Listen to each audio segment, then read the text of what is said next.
Hi everyone, welcome to my channel where I discuss all things human design. On today's episode, I'm going to be discussing relationships. I am super excited to dive into this juicy topic, but I do want to preface that in human design, there is no such thing as compatible or not compatible, good or bad. There simply is how our energy shows up on our own versus how our energy shows up around others and different environments. If you're new here and you have no idea what human design is, I've linked several resources in the description box below where you can learn more about human design for free. And if you are curious to learn more about human design from a real life perspective, please consider subscribing to my channel as I aim to put out 2 new videos each week. Lastly, before I dive in, I do want to preface that not only is this not about compatibility and incompatibility, but that this channel is meant to be a fun way to learn about human design from a real life perspective. It is not the end all. There are so many awesome resources out there, and this is simply meant to be a fun way or a different way to learn about human design. That said, I will be separating this video into a couple of sections. I'm actually going to start and talk about the 6 lines that make up the 12 profiles in human design, and then I'll be looking at each individual human design type. I've linked videos to the 6 lines and the different human design types below, and I hope you enjoyed this video, and if you do, please consider hitting that subscribe button as well as the like button. I would really appreciate it. Okay, starting with the lines. Line 1 is the investigator energy. The investigator, as we know, really enjoys understanding and learning life through investigation, research, learning, knowledge. It's so important, all those details. And it is because of this that those with the line 1 really need security and trust in a relationship. By understanding that you need these qualities in a relationship, you can actually voice these to your partner so that they understand how important it is to you as well. The line 2, which is the hermit energy, needs a lot of space in relationships. If you've been following me on Instagram, I talk about the different profiles that have a 2 all the time and their need for space. This is because the 2 is kind of like this inner guru, all-knowing energy, and when they're in a room or a crowd where there's lots of people around, they're kind of like this silent observer, and they're taking in all the information around in their environment, and then they need time and space to process. If you are seeing someone or in a partnership with someone with a line 2 and they tell you that they need space, understand that it's not about you. It's not that they need space from you. They literally just need space to process everything that is coming in. The next line is the line 3, the martyr, and this is often referred to as the adventurer or the explorer. And having exploratory room in a relationship is super important for those with a line 3. Perhaps those with a line 3 in a relationship enjoy travel, enjoy adventure, enjoy doing new and different things. The line 4 is about community. It's the opportunist energy.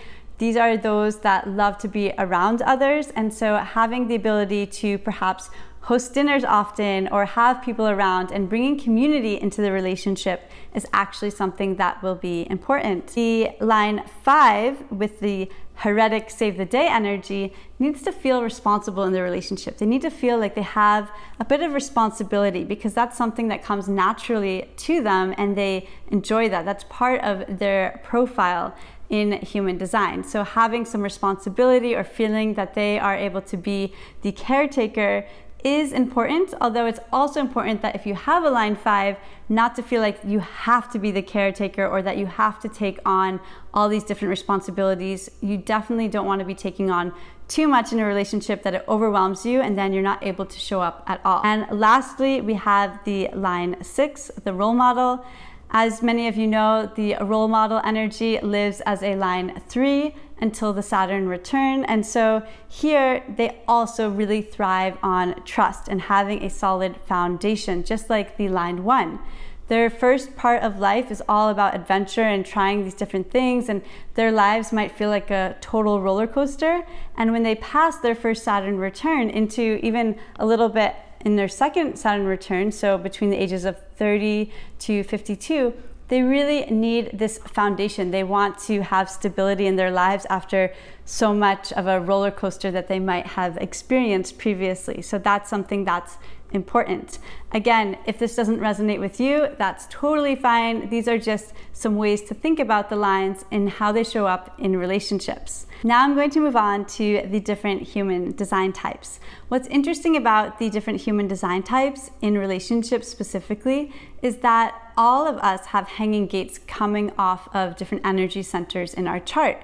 And when this happens and we're in the energy or around others in our lives, we actually show up differently. What I mean is that if you are a projector and you have a hanging gate, let's say 15 coming out of your G energy center, and your partner is also a projector and they have a hanging gate 5 coming out of their sacral, but of course both of you have an undefined sacral, together you might operate as a generator energy, which is extremely interesting when we get into communication and how you might communicate with your partner versus when you're on your own. So even though I'm going to be reviewing today the different human design types and how they show up in relationships, it's important to also consider if you perhaps show up differently in your relationship. So if you're a projector showing up as a generator, or you're a generator showing up as a manifesting generator, depending on those around you. This can happen for all of the human design types. Those were just 2 examples. I will link below a couple of posts that I've made on relationships from my Instagram channel. And I will probably do another video covering all the different combinations that can come up depending on the human design type. All right, so let's get into it. I'll start with the manifestor energy, and I'm not going to go into the basics on each of these human design types. If you are looking for that though, feel free to check the description box, as I have linked all of my human design basic real talk videos below. So manifestors, as many of you know, they have this spontaneous energy, and in relationships they also need to be able to have the ability to be spontaneous and not questioned. If you are a partner to a manifestor, actually encouraging them to have their spontaneous ideas and to not shrink themselves and try to go with the flow is something that can be extremely helpful. They really need to be reminded also of this. Affirmations are important for all of the human design types, but especially manifestors. They need to be reminded not to take on too much, not to agree to all the things just because they're looking to please, and not to operate as a generator energy, which is very likely in the presence of a partner. With the manifestor, as I mentioned, words of affirmation are really important, and don't make them explain those spontaneous urges. Don't question them. Know that that's part of their unique design type, and it's part of their soul's journey to explore those spontaneous urges that they have to try new things. The next one I'm going to speak about is the generator energy. The manifesting generator and generator energy, while they do have the same strategy and not self-theme, they are still a little bit different. The generator energy need time and space to do what they love. That's how they get their energy. So if you are a non-energy type with a generator energy, they are going to feel totally drained and exhausted if they don't have time to explore and work on the hobbies that they love, that light them up to create their energy. That's so important.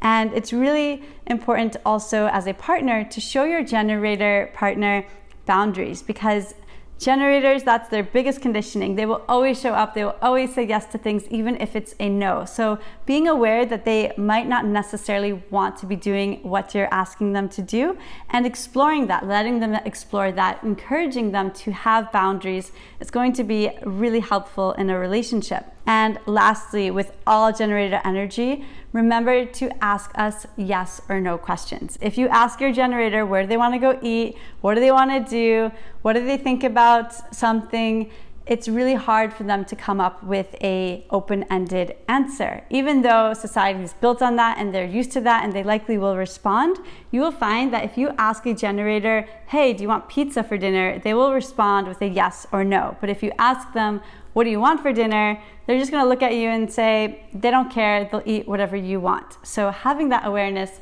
is super important. The manifesting generator, as I mentioned, the same thing with the communication and the yes/no questions, but the manifesting generator energy is a hybrid of that manifestor and generator. So also understanding that you have to realize they're going to also have these spontaneous ideas, and how important it is to encourage them to have these spontaneous thoughts and to not require an explanation. Manifesting generators are always doing so many things all at once. It's hard to keep track of them, and if you can empower them and let them embrace this unique side of them, they are going to really skyrocket. And if you hold them back, it's just going to lead to their not self theme of frustration. The next human design type I'm going to speak about is the projector. And again, words of affirmation are so important for projectors. They often feel misunderstood and not heard. They literally see the world differently and are here to bring more efficiencies to our lives. And if we don't embrace that and give them words of affirmation, then they're going to also be prone to shrinking themselves, fearing rejection, and not necessarily letting their true selves out. Words of affirmation are so important. The projector really needs also the ability to talk out their thoughts. So usually projectors are not looking for advice, but they are looking to have you as a sounding board, being able to speak their mind, but not necessarily receive advice. This can be a little confusing to navigate in the beginning, but it is so important. And when you allow your projector partner to know that it's safe for them to express themselves with their voice and to just have you as a sounding board, it's really going to bring you so much closer. The projector also needs time to relax. And what I mean by this is projectors oftentimes, again, they operate as generator energy, especially in relationships when they become generator energy. So giving them time to relax and reminding them that it's time to relax. Literally telling your projector partner, hey, it's time to go to bed, shut off the computer, turn off that projector switch and come relax. That's going to be so important. As I'm speaking now, I have all these ideas around human design and sleep.